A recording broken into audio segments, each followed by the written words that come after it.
ஹரஹர சங்கர ஜெய ஜெய சங்கர. நம்ம பெரியவா channel subscribe பண்ணுங்க.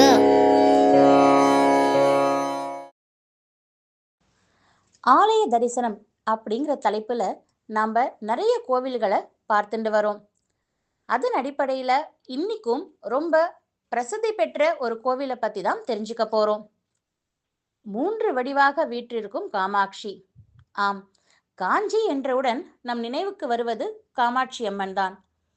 காமாட்சி என்ற சொல்லுக்கு கருணையும் அன்பும் நிறைந்த கண்களை கொண்டவள் என்று பொருள். அன்னை பராசக்தி அருளாட்சி செய்யும் சிறப்புமிக்க தலங்களாக இருப்பவை காஞ்சி காமாட்சி, மதுரை மீனாட்சி, காசி விசாலாட்சி. கலைமகளான சரஸ்வதியையும் திருமகளான லக்ஷ்மியையும் 2 கண்களாக கொண்டு லலிதா திரிபுர சுந்தரியின் பூரண சொரூபமாக இருப்பவள் காஞ்சி காமாட்சி அம்மன். காஞ்சியில் காட்சி தரும் காமாட்சி அம்மன் தனது 2 கால்களை மடக்கி பத்மாசன நிலையில் அமர்ந்திருக்கிறாள். கைகளில் கரும்பு வில், தாமரை, கிளி தாங்கி இருக்கிறாள். பந்தகாசுரன் என்ற அசுரன் கடுமையான தவம் மேற்கொண்டான். அந்த தவத்தால் பிரம்மனிடமிருந்து பல வரங்களையும் பெற்றான். அந்த வரங்களை கொண்டு உலகங்களையும் கைப்பற்றி தேவர்களையும் முனிவர்களையும் துன்புறுத்தினான். இதையடுத்து தேவர்கள் அனைவரும் சிவபெருமானிடம் சென்று முறையிட்டனர். அவரோ பந்தகாசுரனை அழிக்கும் சக்தி படைத்தவள் பராசக்தி மட்டுமே என்று கூறினார். இதனால் தேவர்கள் பார்வதியை தேடினர்.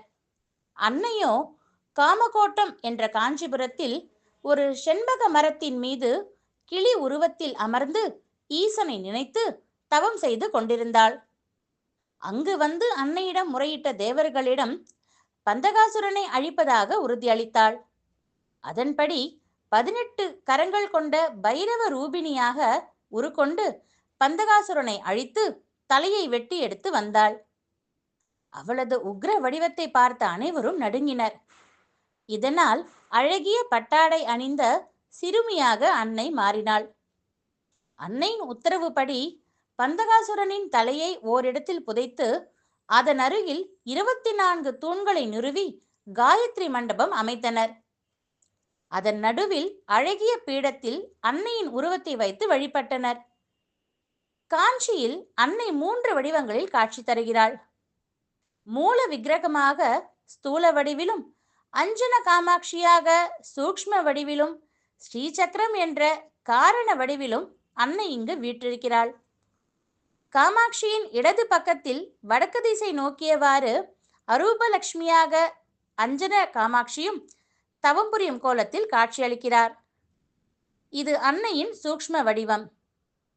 காஞ்சிபுரத்தில் உள்ள அனைத்து சிவன் கோவில்களுக்கும் காஞ்சி காமாட்சி அம்மனே மூல மூர்த்தமாவாள். அதனால் காஞ்சிபுரத்தில் உள்ள சிவன் கோவில்களில் அம்பாளுக்கு சன்னதிகள் கிடையாது. அங்கு அம்மனின் உற்சவ மூர்த்தி மட்டுமே இருக்கும். 8ஆம் நூற்றாண்டில் ஆதிசங்கரால் இங்கு ஸ்ரீசக்கரம் பிரதிஷ்டை செய்யப்பட்டது. இந்த ஆலயத்தில் ஆண்டுதோறும் மாசி மாதத்தில் உற்சவ விழாக்கள் நடைபெறும். இவற்றில் தேர் திருவிழாவும் தெப்பக்குள உற்சவமும் சிறப்புக்குரியது. நவராத்திரி, ஆடி மற்றும் ஐப்பசி பூசம், சங்கர ஜெயந்தி மற்றும் வைகாசி மாத வசந்த உற்சவம் ஆகியவை குறிப்பிடத்தக்கவை. இப்படிப்பட்ட சிறப்பு வாய்ந்த காஞ்சி காமாட்சி அம்மன் திருக்கோவிலுக்கு நாம் அனைவரும் சென்று அன்னையின் அருளாசியை பெறுவோம்.